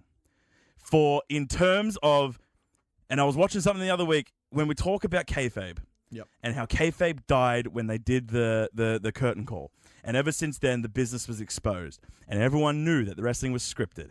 And everyone knew that these things had to be this way because backstage politics and yada, yada, yada. Lesnar is the one thing in industry where we have no certainty of what can happen.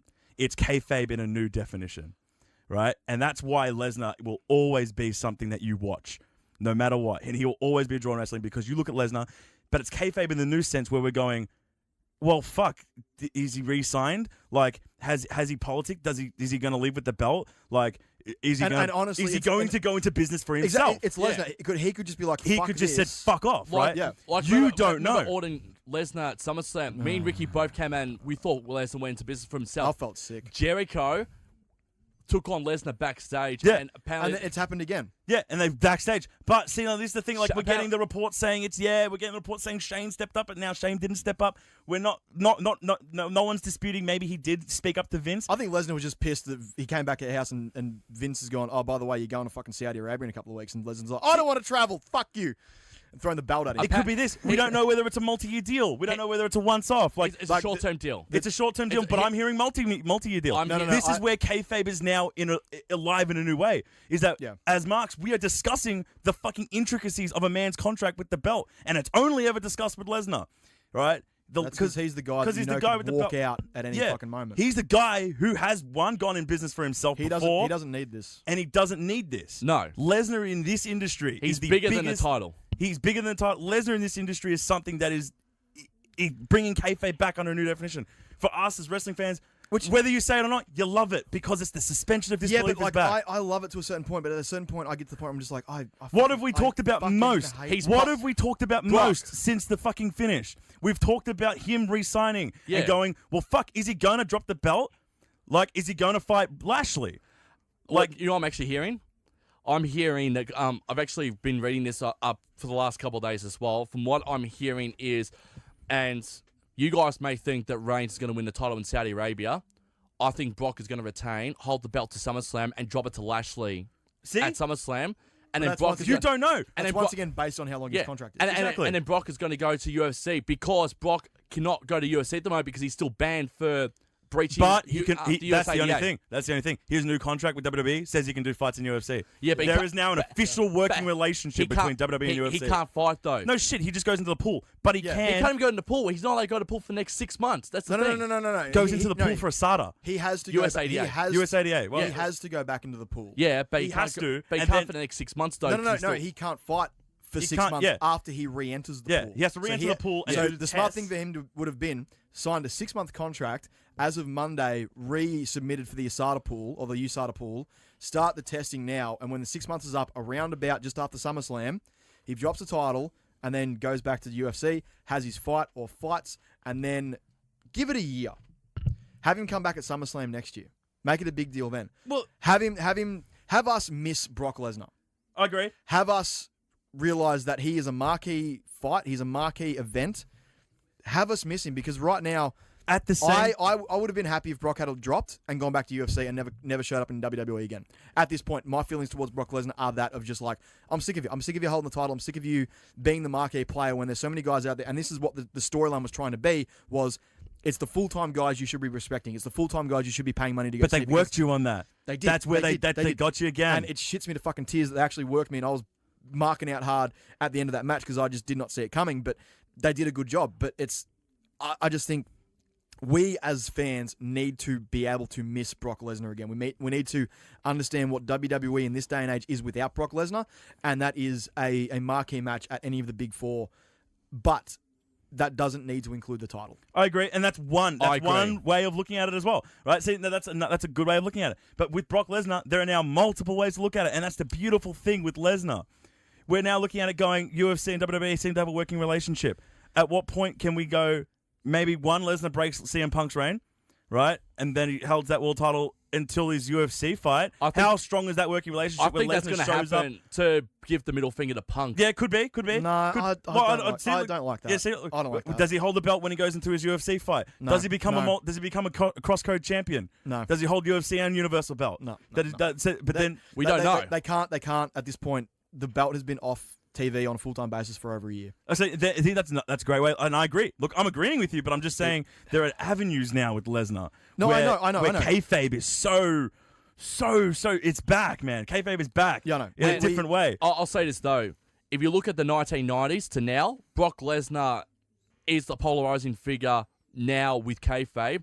If you look back in the 90s on who were polarizing figures, Hogan, Flair, Michaels, Triple H, Hall, Nash, The Click, the NWO, they were all polarizing figures. Bret Hart, they were polarizing figures then. Brock Lesnar, on his own, On his own. has become a polarizing figure And 20 years after. What's the common after thread the end there? of They're kayfabe. guys that fucking worked back of house, worked the politics. That's the thing. But like, now we know it. Now we know I it. know. Right, and that's the new kayfabe is that we know it. But now because we still don't know have it, we don't we have the still don't know. Yeah, No. we still don't have the answers. Right, Yeah, because he's done business for himself. He's done the job before. Like, it's Lesnar. We go into a match. We genuinely don't know the finish. We don't. Right, Yeah. we don't know how he's going to work, and that's the beauty of this modern kayfabe with only Lesnar. Fucking hell, you can watch any other match and be like, yeah, I guess it could have ended that way. We could have predicted that, right?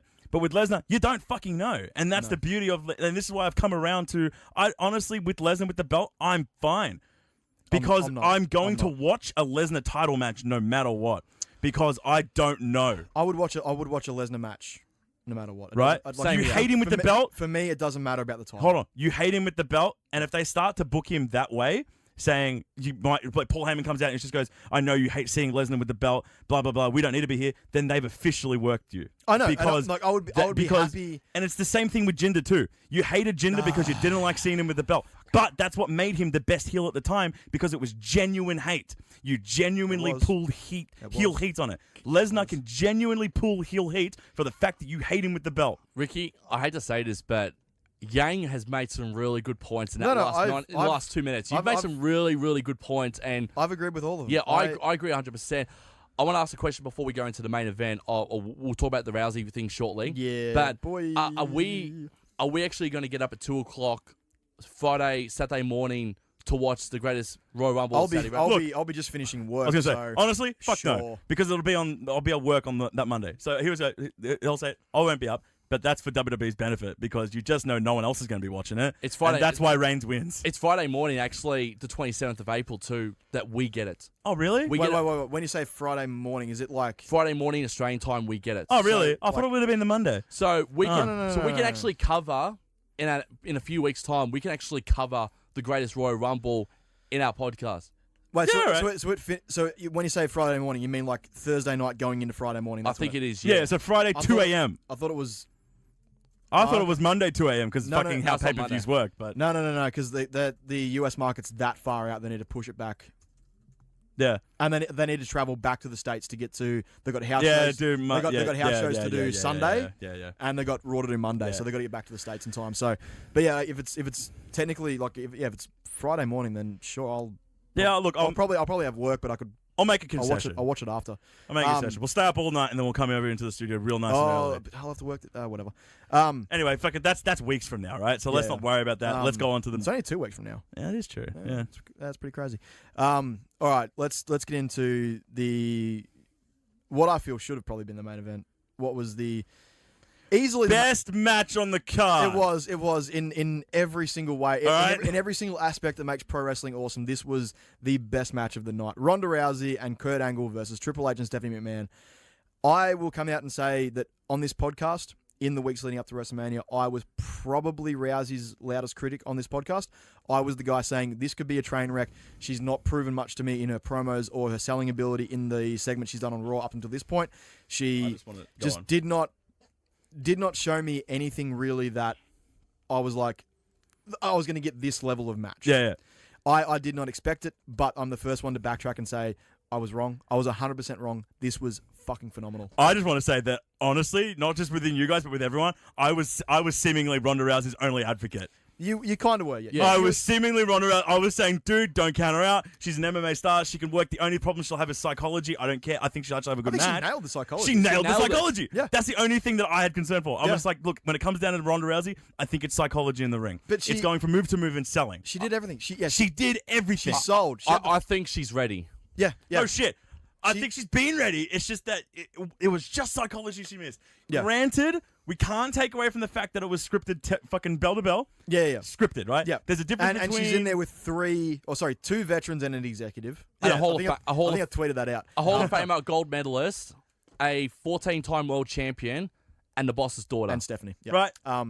But Obviously scripted to a T. That's all right? fine. And that's fine. That's fine. But Yeah. now the next step we have to see is whether she can... Obviously, she's not a ring vet, so she's going to go up against other people who can call the spots for her. Yep. She just now needs to know those spots on the fly, right? And Yep. then being able to work in a series of movements. I think for a fair while we're going to see matches that A script. have been worked out for a fair while in Yeah. advance before she actually does them. Agreed, right? But for the most part, she can she fucking absolutely nailed it. perform on a She scripted match. and the fact that like this is her debut in front of whatever the crowd. What they said the crowd was 78,000. 78,000, Yeah. which let's face it was probably a little bit higher than what it actually was. Apparently Meltzer came out and said, yeah, not even close. Which fair enough. I think it's been like 68, maybe Oh, 70. probably, yeah. But whatever. It's a Doesn't massive crowd, millions watching on the network. The pressure on, and she ate it up. She absolutely just like She fucking killed it. she did, and it was everything I wanted it to be. It was spot heavy. It was a fucking just. I love the fuck out of it, man. It was just it was everything we were. yeah. It was everything I was expecting Yep. and more, and they delivered on They every aspect and of what makes a pro wrestling match awesome. Yeah, and I think the stare down between Rousey and Triple H, still, that was great. Them getting physical, the punches in the corner, him putting her like ready for the pedigree. I just fucking hell, like it just Is it? worked. Is it the greatest debut in history? Um, Now Meltzer now we're gonna put Meltzer over here. I was gonna say, Allegedly, Meltzer is talking 4.75. really, that wouldn't surprise me. Allegedly, come on, Fandango beating Jericho was good too. Wasn't Fandango's first match?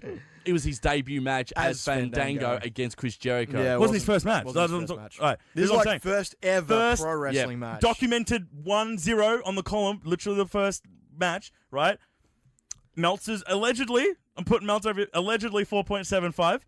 The ratings will be By out, ratings- next week. That's outrageous though. By ratings, fine. it would have to be the best debut. Oh, right? yeah. Oh, if it gets anything over Good 4, on it's the her. best debut. Good right? on her. I don't know what LT's match got back in like WrestleMania 8 or whenever the fuck he main evented, but Lawrence Taylor. yeah, By the way, it was 11, not 8. whatever. Like, listen, what I'm saying. every WrestleMania from about 7 through 12, just a jumbled mess. Like in terms of rating, could be the best match. Is it best match in terms of like wrestling ability? Something No. we can discuss, right? Is it best match in terms of shock factor, like Paige's debut on Raw?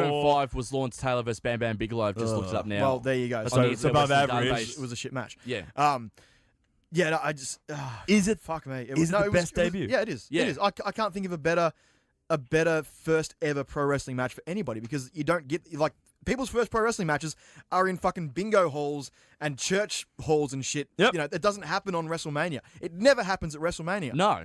And for Rousey to get this thing, like WWE was smart with what they wanted when they signed Rousey. They thought, she'll bring just appeal, and I think that she's going to exceed expectations. And, I think she's a wrestler now. WWE. I'm looking at her, yeah. and I'm not thinking Yeah. MMA, man. Yeah. I'm not. I'm thinking wrestler.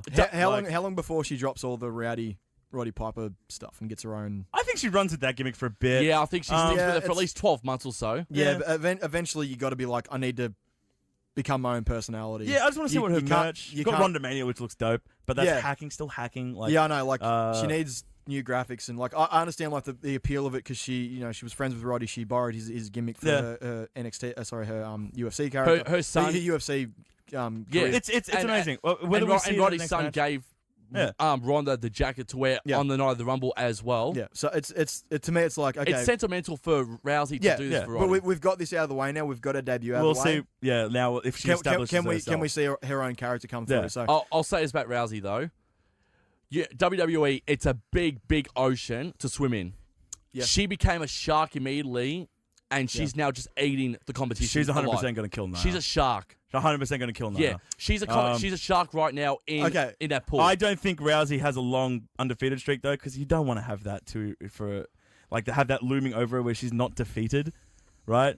I mean, Charlotte when Charlotte got called up, Charlotte didn't last very long before that was she her took a pin. whole gimmick in UFC though. Was That is true. Like how many title defenses can you do before you get defeated? And obviously the answer is 7. Yeah, how long can she go before? Yeah. Like who 12 months. I'd who say do you 12 really months. undefeated? who do Yeah, you undefeated for 12 realistically months. see beating her though? Charlotte. It'd have to be, No. but you don't give it in Charlotte's first outing. I can't see. Charlotte. Maybe Charlotte wins the feud. Yeah. I can see Oscar winning. Yeah, see, that's what I'm saying. Even after Oscar loses to think- Charlotte, I still see Oscar as because No the, shit. the way You can't look at Asuka and now and be like, if she takes a pin on Raw the next week, that's fucked.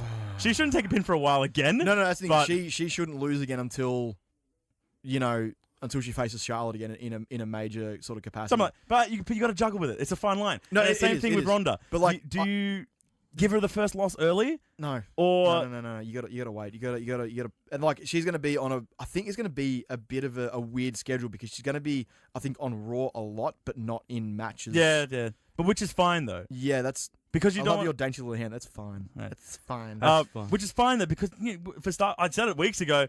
There's too many people on the rosters now. Not every week someone should perform. no, right, It should we're be getting- more like NXT. NXT rotates the roster through each of its shows. you've got to which- be able to miss a person for a little bit. Yeah. And it's champions can not compete because you lose a little bit if the champions always compete on Raw and then take a loss. Because that's the thing with Miz. Miz competed Yeah. every week as champion, but he took a lot of losses. And Miz said it himself. So did that was the problem with Rey Mysterio's run. Yeah, He competed every week on SmackDown and lost a lot of. He lost a lot of matches. non-title matches. right. And that, like Miz said it himself. He goes, "Yeah, I'm the champion, but I'm not. But because I'm competing every single week, and I have to take these losses." Dolph Ziggler, I think, is on record for saying it as well. Yeah. When he was champion, it's like I had to take a lot of losses just based on one, the experience of the other guy to get them over, Yeah. and two, I was the heel, right? Yeah, like exactly. And like the same thing with Miz. It's like, yeah, you lose a little bit. Champions shouldn't have to compete every single week. No. Right? Yeah. They're like it. The thing is now the world of possibilities has opened up completely. It is. Oh, yeah. Like I did, WrestleMania shook the landscape of wrestling, people. It all did. right? It did, and it was awesome. And I think her appearance on Raw the next night was absolutely perfect. Yeah, what it needed to be. It was exactly what it needed to be. Shock value, 7 stars for WrestleMania. Oh On yeah. shock value. Yeah. Shock. Out of 5? That moment. 7 stars. Out of 5? Yeah. Yeah. Oh, okay, good moment. If That- it's shock value, I agree with you. So That yeah, moment- 7 out of 5 for shock value. That moment where she pins Steph down and like takes her time tearing the brace off Stephanie's arm, and then just casually just like flicks it over her head. Psychology. She's got it. She can like get the crowd. She's starting to get the little bits of like who my character is, how I need to be in the ring.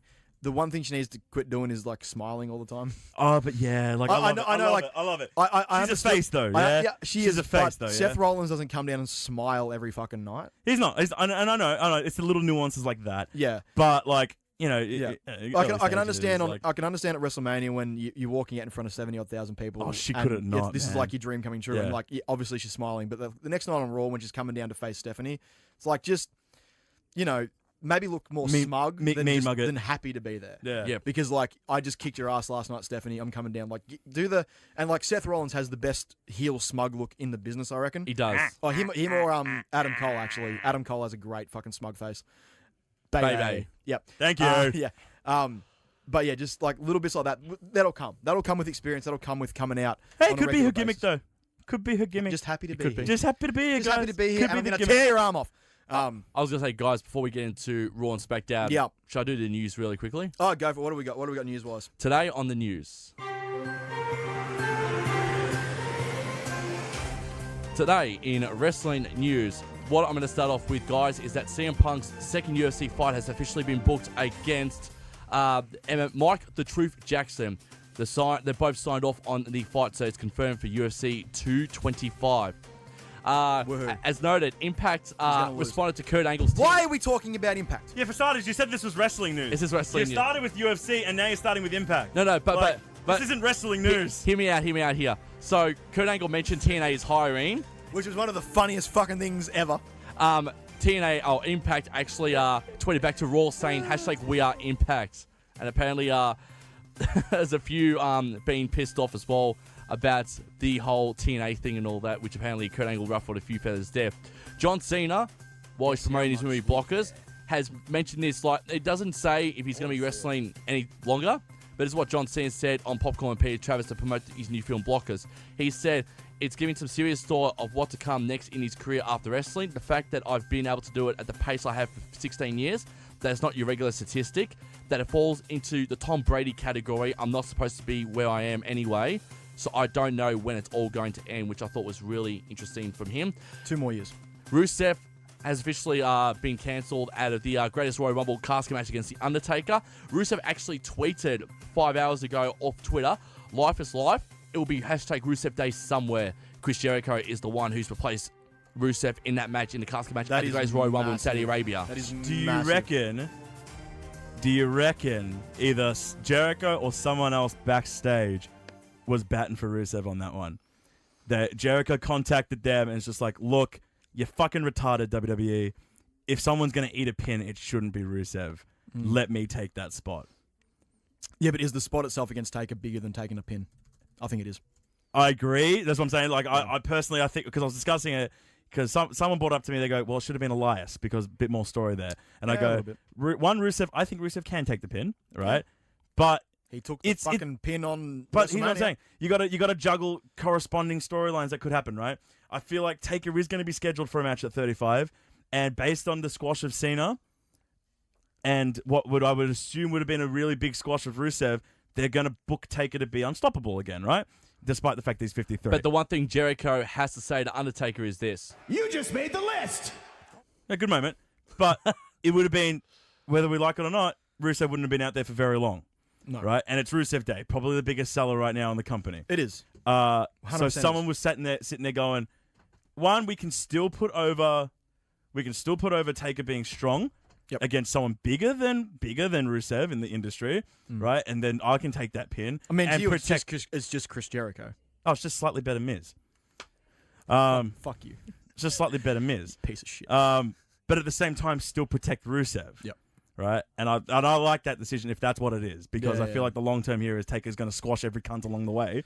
And then at 35, Cena comes out, and then you have a match, and then Cena wins. At this point, like, I'd much rather Chris Jericho take a pin because he's Chris Jericho. Yeah. It doesn't matter how many pins or he's on a one match losing streak right now against the greatest of all time. Yeah.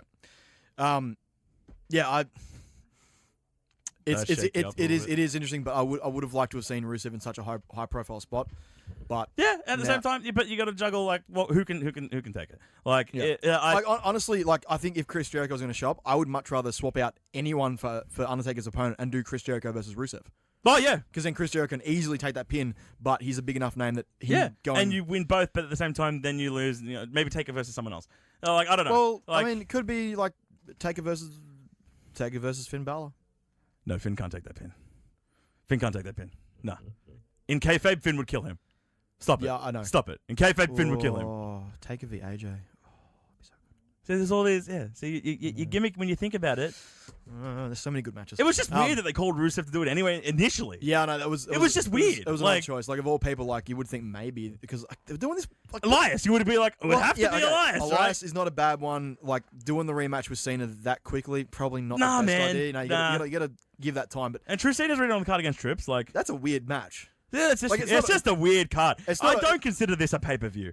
Like, no, it's not. I don't think whoever wins that Rumble gets anything. Network special. Yeah, surely the cunt who wins the Rumble doesn't get anything. Come on, like it's insulting to the Royal Rumble in January. I'm well aware of that, and I've heard the argument a million times. But I think that if they want to make this feel special, like at this point, and I'm gonna say they're not gonna do it every year. We could obviously say that Lesnar's gonna drop the title at this one because like it's gonna be a more receptive audience to Roman Reigns. But you don't fucking know. We don't fucking know. So kayfabe is back, man. Yeah, I know. It's now is the time to be a wrestling fan. I know, and I did this massive post saying like this is obviously the best time to be a wrestling fan, and it is because it was fucking awesome. Like a thing we haven't even touched on: Supercard of Honor, Ring of Honor's WrestleMania. Oh, we're talking about wrestling, man.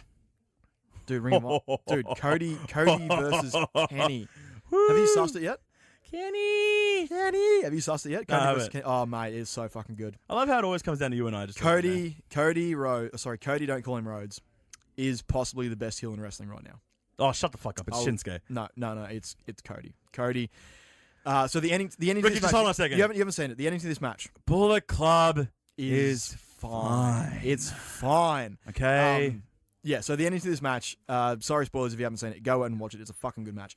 You just want to put a spoiler alert above the whole show. Spoiler. Guys, yeah, I know. Spoiler alert for Mania weekend, by the way. If you watch wrestling, you know what's happened. So, because you haven't seen it, I'm going to tell you the ending, because it's fucking awesome. So, is it the Bucks super kick? Yeah. I have seen it, yeah. Yeah. So, the Bucks come out, they do the back and forth, like both of them are down.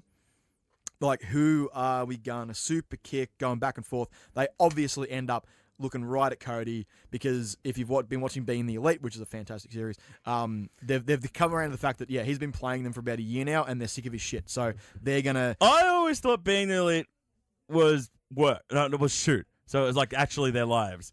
But it's work shoot, isn't it? It started out that way. Like I've been watching Being the Elite since I think episode 20. Yeah. And it originally was just just vlogs and just road diaries of them out on the road showing like how much work they actually put into being wrestling. And then it was around about the 40 to 50 episode mark where I think it was Nick came up with the ideas like, why don't we start incorporating some of the stories from our wrestling personas into this show, and then it just fucking evolved. And that was when the show really picked up.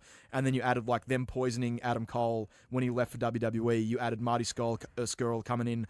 Then you had the stuff with like Cody starting to take over from Kenny, and they managed to do this thing where they worked in the storylines from Being the Elite were so good that the promoters started to work that into their shows where it was used to be the other way around. They would work in angles from the show into Being the Elite, but then Being the Elite became such a big thing. It was like, okay, promoters started working those storylines into their matches, which has been fucking fantastic. And so we have Cody and Kenny both down. The Bucks choosing Cody to super kick.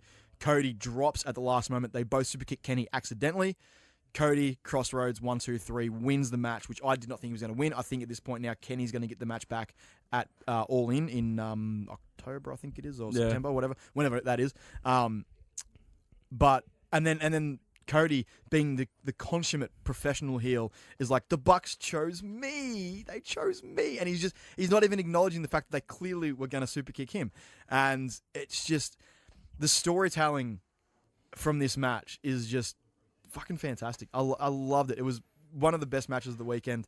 Dalton Castle versus Marty Scurll for the Ring of Honor World Championships was also a very good match. They're really believing in Dalton Castle, aren't they? They are. They are 100% on Dalton Castle. They're really all in on him right now. Yeah. The fact that he's still holding out all in Ring of Honor World Championship is a... Yeah. But like, fucking good on him, man. Yeah, good on him. Like, you build talent. I love. You build superstars. I love because Ring of Honor, they do take chances on guys. Yeah. They do. They go, okay, who have we got? Who's hot right now? Who do we think can be something in the future? And based on their track record, they have had a very, very solid track record of Ring of Honor champions. There's not really been a dud in that lot. Honestly, when you think about it, Ring of Honor champions all of them, I think, have had really good success. Aside from like Low-Key, did Low-Key ever hold it? He was the inaugural champion. He was the inaugural Low-Key, wasn't he? Low-Key hasn't had to. And then what's his name? The guy who looks like Johnny Sins. He had a hell of a career. Christopher Daniels. He's had a good indie career, but he was in the first ever match for the first ever Ring of Honor World Championships and didn't win it until like last year. I know, it's a bit sus. Yeah, but like he's that guy that was like never good enough, like just there but never quite good enough. So him in himself as a story is good. Yeah, him winning. But I feel like Low-Key is probably. I don't know all of the champions. He already had a fair career before that. Yeah. Okay. Leading up to that, because he was in I think ECW and WCW and shit like that. So, and he had a little stint in WWE. He was notoriously hard to work with. Apparently. Yeah. From what I've heard. Yeah. So. Yeah, if you haven't seen Ring of Honor, check out Supercard of Honor. It was really, really good. The ending to that match with the Bucks super kicking Kenny instead of Cody was just it feels like this first chapter of this story is now over. Yeah, it's Kenny. It's at this point, Cody has won. Kenny feels like he's fully out of Bullet Club now. He's fully part of the Golden Lovers. That's his new thing. Oh, hey, welcome back. He's back. But this feels like end of chapter 1. Yeah. Yeah. Chapter 2 starts. Right. Chapter 2 starts at the beginning of the build to All In. Yeah. Coming up later this year, and that's going to be hopefully when Kenny gets his back against Cody. Oh well. So, and Michael's gone again. So yeah, it was just a fucking awesome weekend of wrestling, and then it leads into Raw and SmackDown. Yeah, I was gonna say, let's do Raw and SmackDown because we ain't got. All right. So what are the big moments? What are the things that stood out to you, Raw and SmackDown? Let's just do the start. Let's just do the call ups. I think call ups are the hugest parts. All right. Let's start with the least likely one to succeed. No way, Jose. I think he will succeed for what he has to be. Too much like Adam Rose. Adam Rose's. I think that is what they're going to go for, and I think he'll succeed this time. I don't know about. I think. Look. I don't. At the end of the day, I don't care. He's a good talent. He's got size. He's got a look. Right. And but in terms of a guy, like, no way are we looking. Please don't do the conga line every week. No, I wouldn't be against that. It feels too much like the Rosebuds.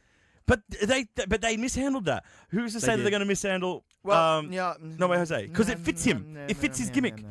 His gimmick is built that way. I know that. Right? I just feel like he's not a guy who's going to be a world champion. I know that's fine. He's maybe a guy who holds the IC or US belt one time. Yep. Maybe he's a good tag team guy. It does worry me though a little bit. It's just worrying because I think you're always looking at the lens of NXT guys as big players. And I think that's... No. Like, I think No Way Jose is a guy that should be solid mid-card for the majority of his career. Like, I think that's all it is. Look at a Kofi Kingston. Yeah. Perfect parallel. Kofi Kingston... No, I don't think so. I think Kofi Kingston's someone who could be main event. And it was just because of the time of booking, he wasn't. Yeah, I think... Yeah. He did have shots. He did have world title shots, right? Yeah. So he was, moved in and out. He moved in and out. I think right now, like his niche is with his New Day, right? But you can really look. Well, I say they're completely different.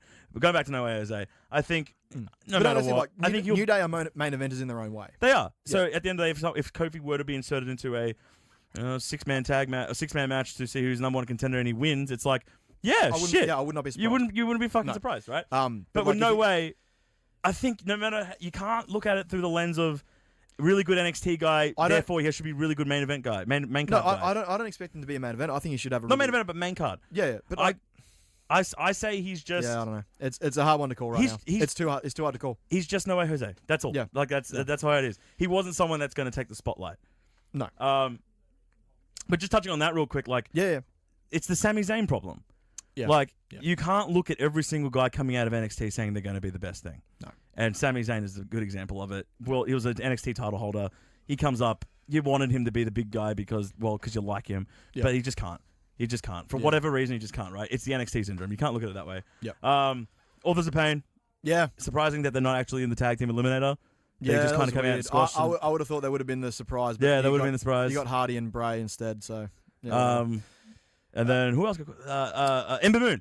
Ember Moon. Does Ember Moon just immediately go for world title, the women's title? No. I think who's a good first feud for her? Maybe now that maybe Mickie James.